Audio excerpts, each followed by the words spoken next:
welcome once again from Meltdown Comics, the Nerd Melt Theater in Hollywood, California. Harmontown is now in session.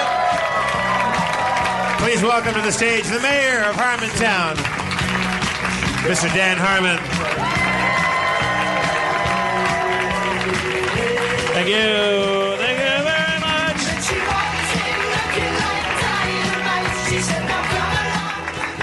A little nervous tonight. I don't know why. It's because that guy's got high standards. I felt his needs when he walked in the door. The woo guy. The woo guy sounds like he's got very few needs. He's already that entertained. I look at it the other way around. I think he's acting that way because he feels like he's at a big time. It's time for him to be really entertained. Well, why don't you just entertain him? Why don't you knuckle down and do it? I will.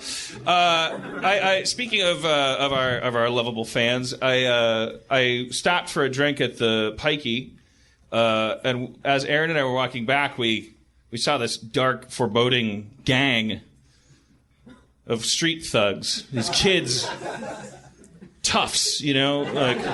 But then as they emerged into the streetlights, more emo toughs. It's Harmontown fans, all of them, like 5 of them. But by my perception, all different combinations. So Anatoly was there. Matt Landsman.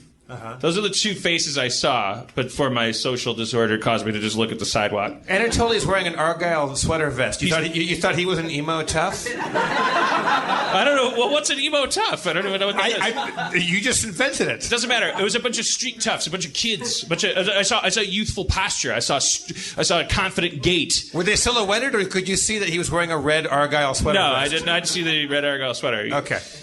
So then it became clear it was like 5 Harmontown fans all walking as like a throng. Mm-hmm. They were probably on their way to the Pikey, I would guess, right? To get 7-Eleven, okay. To get 5-hour energies and blinky keychains or something. It's cool shit, like stuff that street kids do.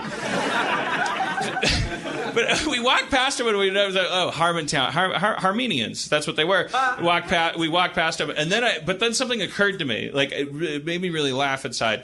That okay, so there's 5 guys. They're all like Harmontown fans. They probably met hanging out here. I'm just going to hazard a guess. Or there's probably groups of friends who did meet by coming to the show. What if 5 of them then robbed a bank? Or killed somebody or something. Are you worried how this would reflect on you? Worried, delighted, I don't know. I just mean how fun, how amazing would that be? How weird would that be? Remember after Columbine when there's all this undue attention on Doom, the video game? You know, like there's always this ancillary thing whenever something happens. All friends get together in some way. They all have some common connection. Oh, they would be called the Harmontown robberies, or because they all met. There would be pictures of them at the show. I think we can agree that's pretty unlikely, but I would like to plant that seed right now. It would be amazing. Every group of people who ends up doing something historically horrible met somewhere. I think what we should do right now is look, if the mood strikes any of you, commit a non-violent but high-profile crime. That's hard to do and these days. And all wear Harmontown hoodies. You would okay, or do it with a bunch of people you met at Harmontown, so that's the thread. Because then the cops in their statements, they're going to see this word Harmontown, they're going to circle it.